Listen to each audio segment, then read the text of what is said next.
Je viens vers toi dans le secret, en ta présence, je veux rester. Tu seras toujours là.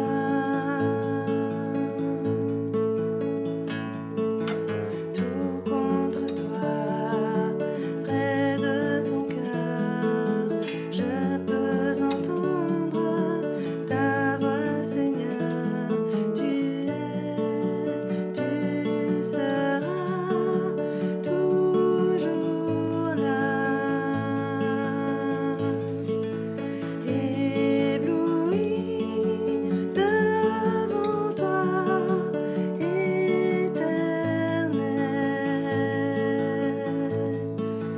ébahi par l'amour de ton ciel.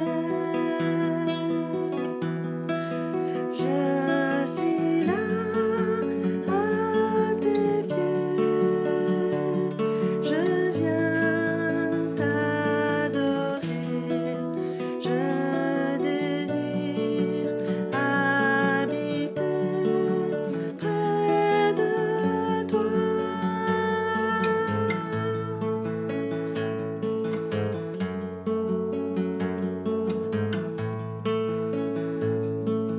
Je vois ton bras, je sens ta main, tu me protèges, tu me soutiens,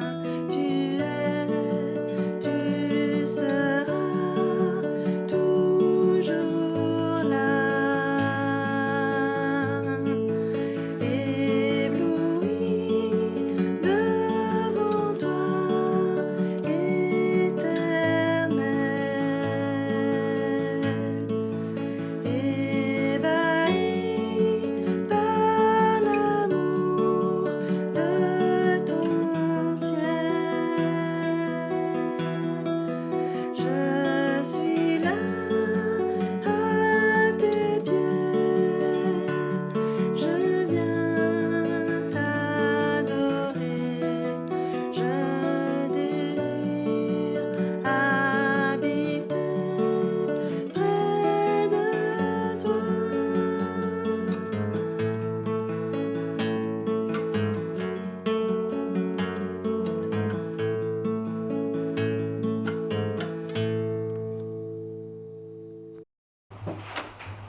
Suis-je, chacun de nous, suis-je selon le cœur de Dieu?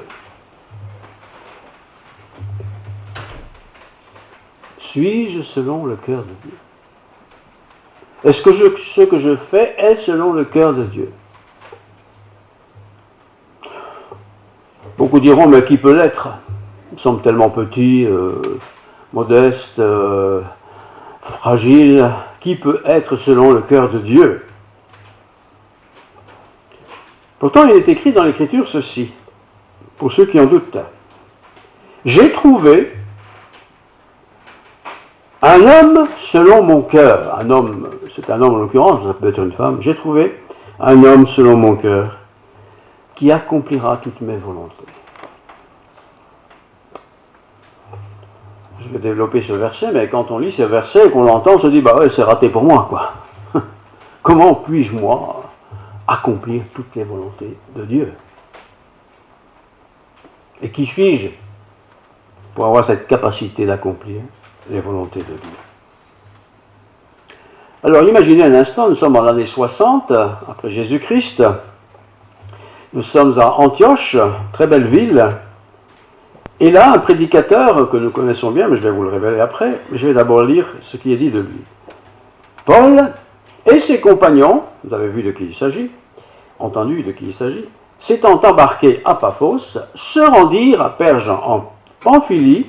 Jean se sépara d'eux et retourna à Jérusalem. De Perge, ils poursuivirent leur route et ils arrivèrent à Antioche. Étant entrés dans la synagogue, le jour du Shabbat, ils s'assirent. Voilà. Vous êtes venus ce matin, vous êtes assis, à peu près le même genre. Après la lecture de la loi et des prophètes, certainement pas l'ensemble, mais des extraits, les chefs de la synagogue leur envoyèrent dire, donc ce sont les visiteurs qui ne le connaissent pas, Hommes, frères, si vous avez quelques exhortations à adresser au peuple, parlez. Paul se leva, Paul c'est l'apôtre, Paul se leva, ayant fait quelques signes de la main, il dit, Hommes israélites, et vous qui craignez Dieu, hommes israélites, et vous qui craignez Dieu, donc c'est une synagogue, forcément la plupart des gens qui sont là sont des juifs, mais il y avait peut-être parmi ces gens des gens qui craignaient Dieu, qui n'étaient pas forcément juifs. Donc, hommes israélites, et vous qui craignez Dieu, écoutez. Le Dieu de ce peuple d'Israël a choisi nos pères. Il mit ce peuple en honneur pendant son séjour au pays d'Égypte. Et il l'en fit sortir par son bras puissant. Ça, c'est le peuple qui a été déporté pendant très longtemps en Égypte, et Dieu les a libérés, comme vous connaissez bien l'histoire. Il les nourrit près de 40 ans dans le désert. 40 ans dans le désert. Ayant détruit 7 nations au pays de Canaan, il leur en accorda le territoire comme propriété. Après cela, durant 450 ans environ, 450 ans environ, il leur donna des juges jusqu'au prophète Samuel. Et voilà mon histoire. Ils demandèrent un roi. Pendant ce temps-là, c'est toujours des juges, des choisis de Dieu, qui s'occupaient de la justice en Israël, mais ils ne veulent plus de ça, ils veulent autre chose. Ils demandent un roi. Tous les pays autour avaient des rois. Ils demandent un roi, et Dieu leur donna, pendant 40 ans, Saül, fils de Kis, de la tribu de Benjamin. 40 ans de règne. Puis, l'ayant rejeté, Dieu a rejeté ce roi, il leur suscita pour roi David, auquel il a rendu ce témoignage. J'ai trouvé David, c'est Dieu qui parle, j'ai trouvé David, fils d'Isaïe, homme selon mon cœur, qui accomplira toutes mes volontés. C'est de la postérité de David que Dieu, selon sa promesse, a suscité à Israël un sauveur qui est Jésus. Avant sa venue, Jean avait prêché le baptême de repentance à tout le peuple d'Israël. Et lorsque Jean achevait sa course, il disait « Je ne suis pas celui que vous pensez, donc le Messie. Mais voici, après moi vient celui dont je ne suis même pas digne de délier les souliers. Homme frère, fils de la race d'Abraham, et vous qui craignez Dieu, donc nous, ce matin, et vous qui craignez Dieu, c'est à vous que cette parole du salut a été envoyée. Car les habitants de Jérusalem et leurs chefs ont méconnu Jésus.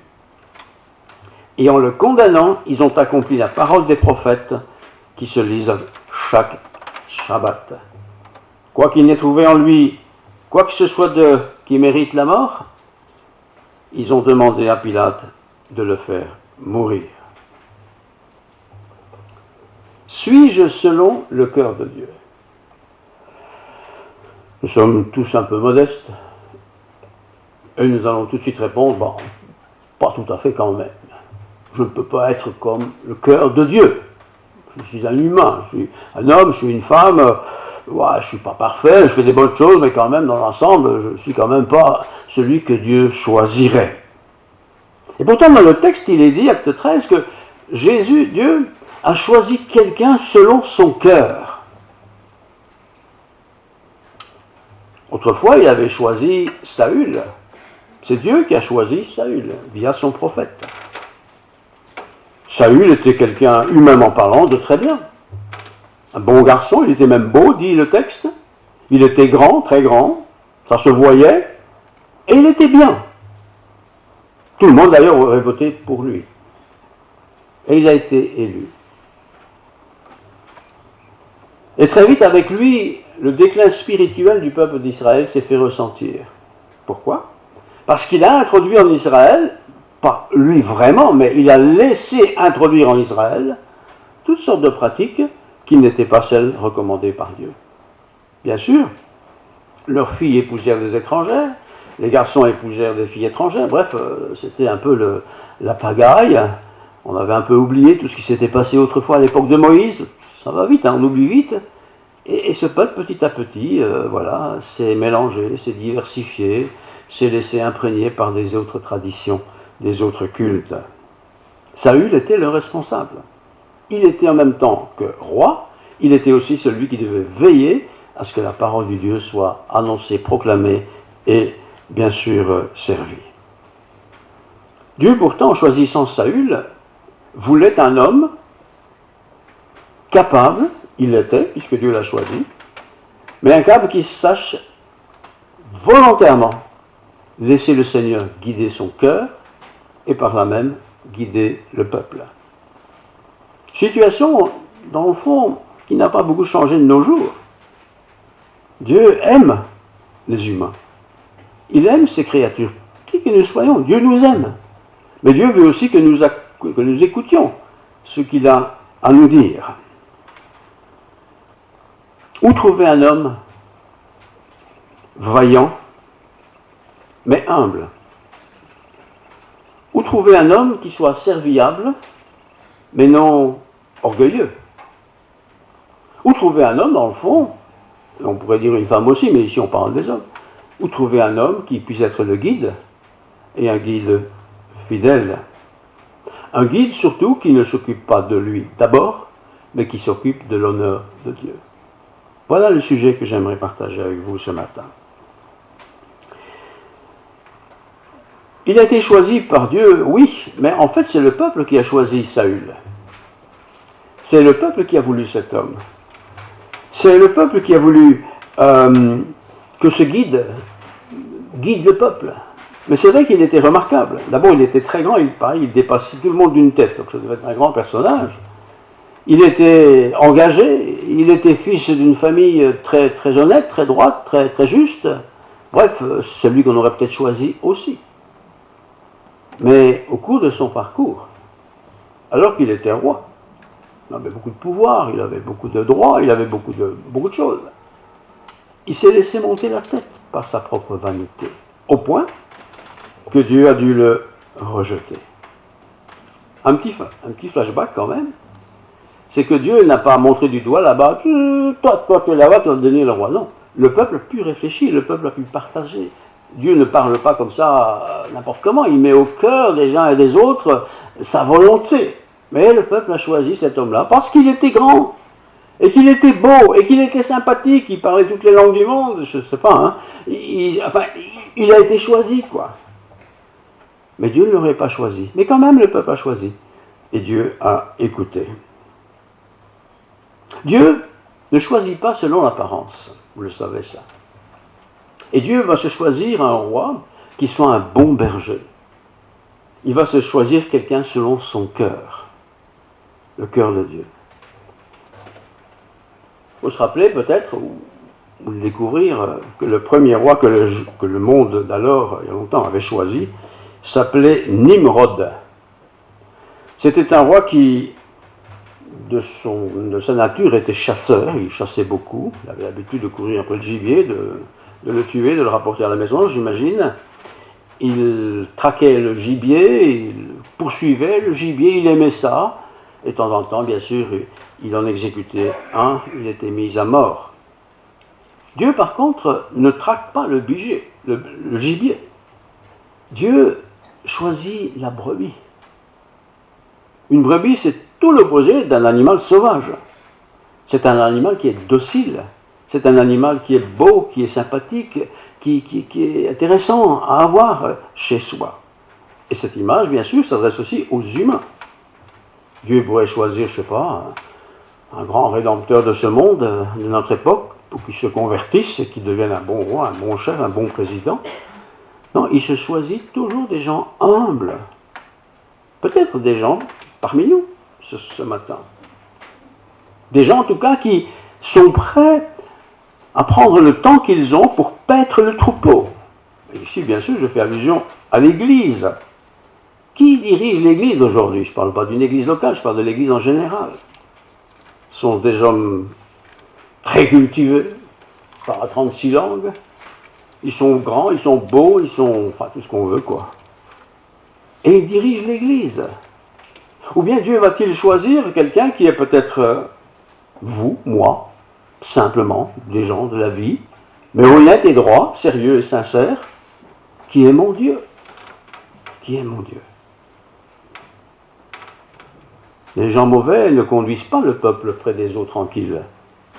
Ils les conduisent dans les eaux tumultueuses. Et celui qui veut diriger des grandes choses, eh bien, il faut faire du bruit. Alors on fait la guerre, ça fait du bruit, et on parle de nous. Et il est content, quel qu'il soit d'ailleurs. Dieu va-t-il choisir quelqu'un comme cela pour guider son Église?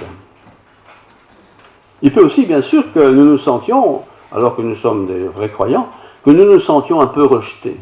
Bon, on ne m'a jamais demandé, on ne m'a jamais questionné, on ne m'a jamais donné la place. Bref, on ne s'est jamais trop occupé de moi. On peut dire cela. Rappelons-nous quand même que Dieu nous remarque, tous autant que nous sommes. Chaque être humain, qu'il soit blanc, qu'il soit noir, homme, femme, Dieu le remarque. Il ne regarde pas dans l'immensité humaine en disant « Toi là-bas au 52e rang, viens, c'est toi que j'ai choisi. » Non, pas comme ça. Dieu regarde notre cœur. Il regarde le cœur de chacun. Il ne regarde pas si le cœur est top parfait. Il ne regarde pas si nous avons 1m90, si nous sommes blancs, si nous sommes noirs. Il regarde au cœur. Dieu cherche des hommes selon son cœur, des hommes, des humains, pour servir sa gloire. L'homme recherche, lui, des gens comme Nimrod, un guerrier, un homme intelligent qui est capable de repérer un animal caché là-bas quelque part. Il est capable de tout ça. Mais Dieu ne s'intéresse pas à cela. Il veut des gens, hommes ou femmes, qui ont des cœurs humbles. Humbles, c'est-à-dire qu'on s'efface pour laisser la place à notre Dieu. David a été choisi à cause de quoi? Du grand nombre de ses diplômes. Il avait fait l'université. Il avait un doctorat, une maîtrise en quelque chose. David n'a jamais été choisi sur base de cela. Est-ce qu'il était choisi pour sa grandeur physique? Non, il n'était pas grand. Saül, oui, mais lui pas. A-t-il été choisi sur sa beauté? Ben là, on a quelques doutes parce qu'il est dit qu'il avait un beau visage. Saül aussi d'ailleurs. David aussi. C'est le regard qui dit de lui. Avait-il du courage, David? Est-il quelqu'un qui était un fonceur? Oui, non, peut-être. Il a quand même proposé d'aller combattre Goliath, alors que ses frères ont dit trop fort pour nous. Il était courageux. Pourquoi? Parce qu'il croyait en Dieu, que Dieu pouvait de toute façon l'aider à combattre qui que ce soit, puisqu'il avait l'habitude de combattre des animaux. Dieu avait surtout choisi David parce que dans sa vie, il était à l'unisson de la pensée de Dieu. Il a été élevé dans une même famille. Il avait des frères, il avait des sœurs. Il est dit de ses frères qu'ils étaient forts et vaillants. Lui, c'était le petit jeune, le petit mouflet qu'on envoie dans les champs garder les brebis, quoi. Mais c'est lui qui a été appelé par le Seigneur. Oui, nous pensons parfois que les belles places dans la vie, dans la société, dans l'entreprise où on est, ça doit être réservé aux gens au-dessus de la moyenne, là, super canon, formidable. Mais non. Peut-être que les gens vont choisir ça, mais Dieu ne choisit pas ça, lui. Il regarde le cœur. Quel est mon cœur? Et mon cœur, ce n'est pas le muscle du cœur, c'est mon état. Comment tu es? Comment tu agis? Comment tu parles? Comment tu vis?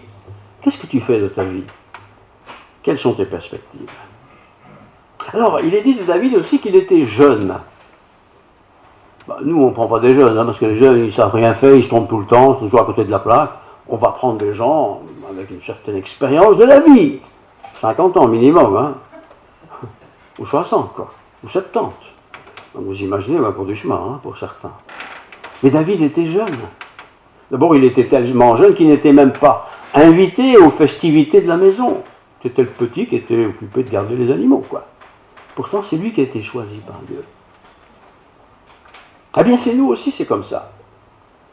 La jeunesse dans une église, est-elle justement là pour ranger les bancs et donner un coup de main aux vieux?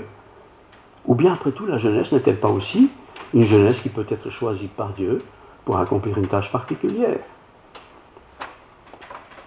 On a besoin de jeunes dans une église. On a besoin de jeunes qui s'engagent. Pas simplement des jeunes qui vont, qui passent et qui s'en vont. Mais des jeunes qui s'engagent. Qui s'engagent à quoi? Pas être au service d'un grand chef. Il n'y a pas de chef ici de toute façon. Mais qui s'engagent pour le service de Dieu. C'est important. Alors le service de Dieu, il est très, très divers, très varié. Et chacun peut certainement trouver quelque chose dans son créneau, dans ce qu'il sait bien faire, dans ce qu'il aime faire. Mais si Dieu me demande de le faire, ou de m'engager dans telle et telle voie, est-ce que je réponds oui? Ou je dis, bon, il y en a d'autres mieux que moi, c'est parfait, moi cool, j'ai autre chose à faire. David n'a pas dit ça.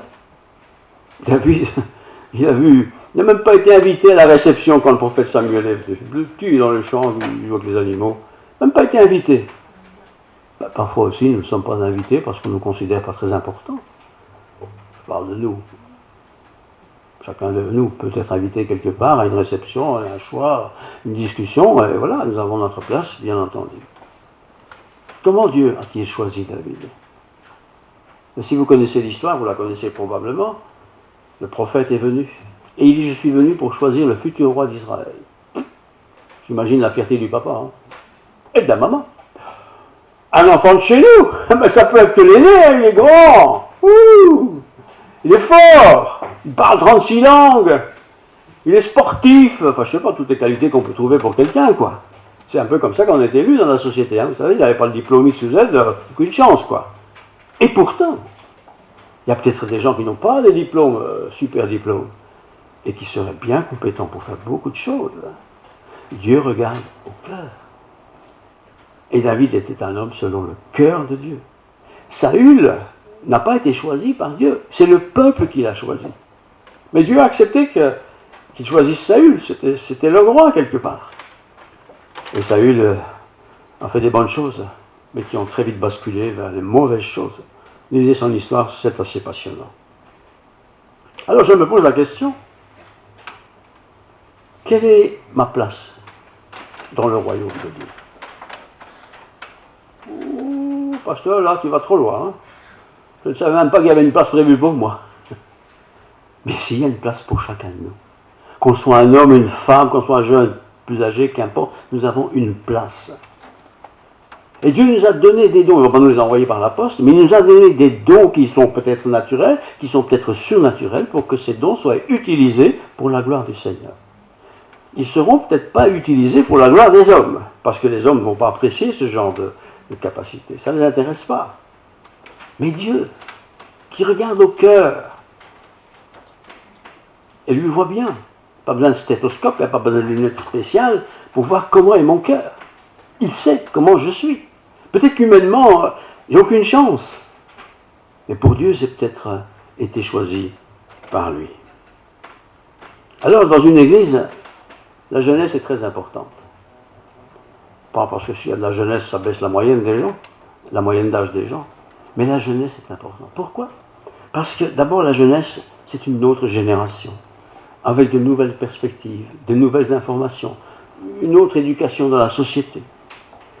Les jeunes sont importants parce qu'ils ont une fraîcheur et une spontanéité que les anciens sont devenus croulants, non plus trop.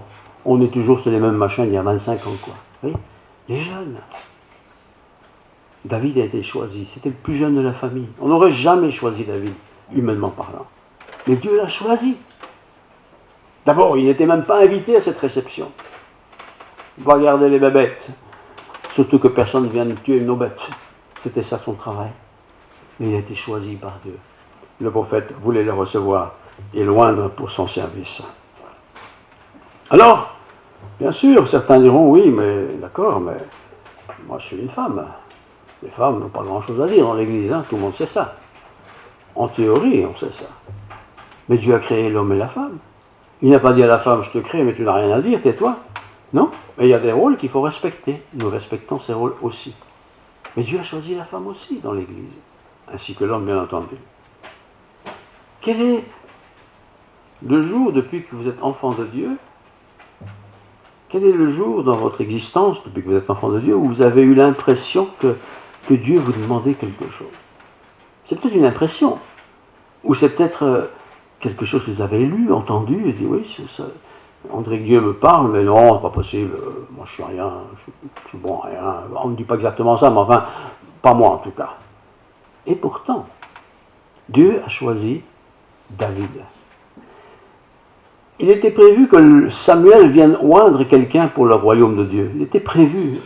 Le père le savait, les fils le savaient, et les filles le savaient aussi. Et après tout, Samuel avait dit, invite tous tes enfants.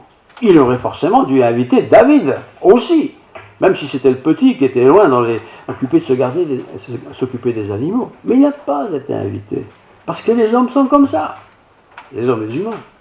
On regarde d'abord la liste des diplômes que vous avez. Première gardienne qui a un beau diplôme. Oh, mais ça compte pas ça. Ah non, c'est vrai, le diplôme de secondaire, 6e secondaire. Ouais, mais avec ça, tu vas pas loin, hein. Alors, il faut un diplôme de l'université. Mais pas cette université-là. Il faut la grande université. Et encore, il faut partir 2 ans en Amérique ou je sais pas où, pour avoir un autre diplôme. Comme si tout ça est très, très important pour Dieu. Dieu ne regarde pas ça. Dieu regarde au cœur. Quel est, frères et sœurs, c'est important hein, de se le rappeler, quel est l'état de mon cœur? D'abord, est-ce que j'aime mon prochain? Qui est mon prochain? Ça peut être un Chinois, hein, bien sûr, ça peut être un Canadien, ça peut être un Flamand, ça peut être un Français. Mais mon prochain, c'est celui qui est proche de moi. Avant tout, ça c'est mon prochain, il est proche de moi. Est-ce que j'aime mon prochain, quoi? Et si je suis dans l'Église, qui est le corps du Christ, il y a là toutes sortes de gens qui viennent de différents milieux. Est-ce que j'aime ces gens, ou dans le fond je ne veux même pas leur parler, je ne m'intéresse pas, je ne me préoccupe pas d'eux, moi j'ai pas envie, fatigué. Ou bien je dis non. Peut-être, même sans le faire exprès, je suis quelqu'un qui accroche facilement, qui engage facilement une discussion, qui se soucie facilement pour quelqu'un d'autre. Vous voyez, je peux être un bon berger, comme David l'était en son temps. Un homme qui s'occupait du troupeau de son père. C'était même pas son troupeau, c'était lui son père. Est-ce que je suis quelqu'un qui est intéressé par mon prochain? Est-ce que je suis quelqu'un qui est intéressé par un copain d'école, un collègue au travail, un voisin dans le quartier? Je me dis, mais moi je connais un peu Dieu, je connais pas tout, mais j'en connais quand même un peu. Je pense quand même que je vais aller avec Dieu pour l'éternité si je meurs. Mais lui, mon voisin, je sais bien qu'il, à mon avis, non, je sais pas. Et quand vous avez un besoin, ou une envie de dire, mais si je pouvais lui parler, vous êtes déjà quelqu'un qui est presque choisi, hein, pour une mission spéciale, même si elle est modeste en apparence. Dieu s'est choisi un homme selon son cœur, le cœur de Dieu. Parce que Dieu a un cœur. Il a un cœur peut-être pas tout à fait comme le nôtre, mais il a un cœur. Il aime le prochain. Et ce matin, c'est ceux qui nous aiment tous, nous qui sommes là, mais aussi ceux qui ne sont pas là. Le voisin, les autres là-bas dans le quartier, à l'école, il les aime tous. Mais Dieu ne va pas les choisir pour les servir s'ils ne sont pas d'abord enfants de Dieu. Mais comment peuvent-ils devenir enfants de Dieu? On entend dans l'évangile, évidemment. Mais qui va leur parler de l'évangile? C'est nous. Parce qu'après tout, nous sommes déjà chrétiens. On a reçu le Christ. On a envie de le partager. On a envie de le faire connaître. Ce n'est pas nous qui allons convertir les gens, bien sûr. C'est l'Esprit de Dieu. Mais Dieu utilise chacun de nous pour partager, communiquer, annoncer, proclamer. Et le Saint-Esprit fera le reste dans le cœur de ces gens pour qu'ils se convertissent et à leur tour, ils deviendront des proclamateurs de la parole de Dieu. Et une fois qu'on est enfant de Dieu, et je termine avec ça, à ce moment-là, le Seigneur me dit, voilà, j'ai une place pour toi. Je ne dis pas tout à fait ça comme ça, mais pour que vous compreniez. J'ai une place pour toi. On ne va pas tous faire la même chose, sinon ça ne servirait à rien. C'est pour ça qu'il y a des dons différents dans une église. Et il y a des belles lustres qui sont décrites. À l'un est donné ceci, à l'autre est donné cela. Il y a des dons différents. Et tous ces dons ont quelque chose de commun, c'est qu'ils sont donnés pour le bien de tous. Pas pour le bien de celui qui a reçu le don, ça ne servirait pas à grand chose, mais pour le bien de tous. Si tu sais bien cuisiner des tartes à la framboise, c'est certainement pour que ces tartes que tu as préparées soient mangées par quelqu'un. Tu peux très bien les manger tout seul, mais bon, c'est pas très gai. D'autres vont participer, ce sera chouette. C'est un exemple qui n'est pas le meilleur. Mais voilà, on n'est pas chrétien pour soi-même, on est chrétien pour les autres. Tu sais bien chanter, ok, mais ne chante pas que pour toi, on sait bien que tu sais bien chanter, chante pour les autres. Tu sais bien parler, parle pas seulement pour toi, parle pour les autres, tu vois. Tu sais bien, etc., etc., fais-le pour les autres. Sans rechercher une vaine gloire. On n'est pas sur terre pour ça. C'est Dieu qui doit être glorifié. Alors en ce temps pascal, ma question était, suis-je selon le cœur de Dieu? Homme ou femme, garçon ou fille, suis-je selon le cœur de Dieu? Si Dieu n'est pas maître de ma vie, je ne suis pas selon le cœur de Dieu. Mais si Dieu est mon patron, si vous voulez, c'est lui que je veux honorer, alors je suis un enfant de Dieu. Et Dieu me dira en son temps ce qu'il me faut faire. On ne va pas tous faire la même chose, sinon on n'aurait pas grand-chose à faire. Mais on a des dons différents, comme la Bible appelle, des dons différents, chacun selon la mesure que Dieu le donne. Et ce don qu'il m'a donné, puisqu'il me l'a donné, je le mets au service des autres. Alors que ce temps pascal, ce temps de Pâques, soit un moment dans notre vie, quelque part où, d'abord, première question, on accepte Christ dans sa vie. Si vous ne l'avez pas fait, il faut le faire, il ne faut pas attendre trop longtemps. Et c'est aujourd'hui le bonjour. On accepte Christ, on dit voilà, moi je veux faire ce que tu demandes après tout. Voilà, c'est aussi simple que ça. Et une fois qu'on fait ça, qu'est-ce qui se passe? Dieu me donne son Saint-Esprit. Il me le donne, son Saint-Esprit. Je ne l'ai pas avec le Saint-Esprit. Je le reçois à un moment donné dans l'histoire de ma vie. Il me donne son Saint-Esprit. Et là, qu'est-ce qui se passe? Eh bien, quand je lis la Bible ou un texte que j'ai lu hier, ce texte, tout d'un coup, on a l'impression qu'il devient vivant, dynamique. C'est l'Esprit qui me parle au travers du texte. Et puis cet Esprit en moi, qui me parle, c'est aussi celui qui veut guider ma vie. Il ne va pas dire tu es blanc, tu vas devenir tout noir, hein? C'est pas ça. Il ne va pas dire tu es un garçon, tu vas devenir une fille. Tu es comme tu es, je vais te garder comme tu es. Et tu es très bien. Mais comme tu es, je veux que tu travailles pour moi. Et dit la Bible, son travail n'est pas pénible. Il ne va pas nous charger d'un truc que vraiment et franchement on n'aime pas de faire. Hein. Vous savez, on me demandait de nettoyer l'église, moi je n'aime vraiment pas de nettoyer, je nettoie déjà pas ma chambre, il ne faut pas demander. Hein. Dieu n'est pas comme ça. Dieu tient compte de notre sensibilité, frères et sœurs. Il tient compte des talents que nous avons reçus, parce que nous les avons reçus. Il tient compte tout simplement de nous. Nous sommes des êtres créés à l'image de Dieu. Dieu ne veut pas mettre de pression, et pas le temps de la pression. Mais c'est le temps où Dieu parle, en particulier au cœur des hommes, des femmes. Toi, suis-moi. Le moi, c'est Dieu. Suis-moi. Et je te montrerai la voie que tu dois suivre. C'est beau comme pas deux, ça. Toi, suis-moi, et je te montrerai la voie que tu dois suivre. Elle ne sera pas identique à l'autre, mais elle sera aussi importante que celle de l'autre. Parce que c'est une voie qui honore, qui glorifie le Seigneur. C'est aussi sa Pâque. Alors, petite parenthèse que j'ouvre et que je referme très vite, Jésus-Christ a été fidèle jusqu'à la mort. Et il a été crucifié. Paul dira, j'ai été crucifié avec Christ. Il n'a pas été crucifié sur la croix physiquement, quoiqu'il a reçu beaucoup de coups, mais il a été crucifié dans le sens qu'il a accepté les conséquences de ne plus être dans la religion des gens et de suivre ce Christ qui a été crucifié. Mais après tout, si même je dois passer par là un jour, le Christ sera avec moi jusqu'à la fin de mes jours. Il me donnera la force aussi de traverser des luttes. Parce que parfois s'engager pour servir Dieu n'est pas accepté par la famille. Nous savons tous ça. Elle n'est pas acceptée peut-être par sa femme, par son mari, par son papa, sa maman, ses enfants. Nous savons ça. Mais qu'importe, c'est pour Dieu que je le fais et le Dieu m'aidera à l'accomplir. Que Pâques soit vraiment un moment spécial dans ma vie pendant cette année, bon, toutes les années qui me restent à vivre. Prions le Seigneur. Seigneur, merci pour ta parole. Tu es né d'une manière miraculeuse. Tu as été rejeté par les hommes. Et pourtant, tu as accompli la volonté de ton Père. Tu l'as d'ailleurs toujours accompli. Et la voie que tu devais suivre et accomplir n'était pas une voie facile. Mais tu l'as fait par amour et l'honneur de Dieu, ton Père. Eh bien, nous aussi, Seigneur, nous voulons réfléchir un peu à notre propre vie. Tiens, qu'est-ce que moi je peux faire? Qu'est-ce que tu veux que je fasse? Parle-nous, Seigneur. Instruis-nous, guide-nous, inspire-nous. Et que nous puissions non seulement être ton enfant, croire en toi et suivre tes directives de manière générale, nous voulons aussi, bien sûr en particulier, faire ce que tu veux de nous. Et ce que tu veux de nous est bien, c'est bon, c'est utile, comme David. Il n'était pas parfait. Il a fait des choses pas belles. Mais il était selon ton cœur parce que tu l'aimais et qu'il t'aimait. Eh bien, nous aussi, nous t'aimons, Seigneur. Nous t'aimons parfois imparfaitement, mais qu'importe, toi, tu nous aimes justement et pleinement. Et ça nous suffit.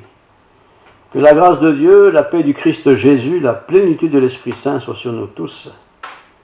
Que cette semaine qui nous prépare à cette belle fête de Pâques soit une semaine un peu spéciale, où nous pouvons un peu réfléchir, progresser dans la foi, découvrir la foi aussi. Et que ta paix et ta miséricorde nous accompagnent, ainsi que nos familles. Tout puissant au nom de Jésus. Amen.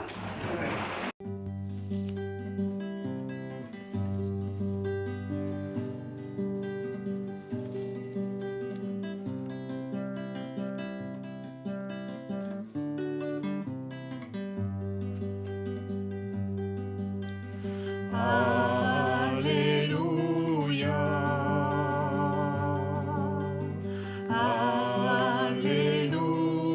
Alléluia. Gloire à Dieu le Seigneur Tout-Puissant.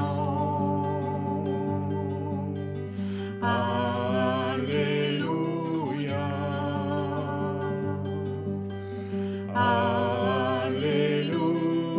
Alléluia. Gloire à Dieu le Seigneur Tout-Puissant. Alléluia. Tu es saint, trois fois saint, Dieu Tout-Puissant, éternel. Louange à l'agneau, louange à l'agneau, ta grâce des saints.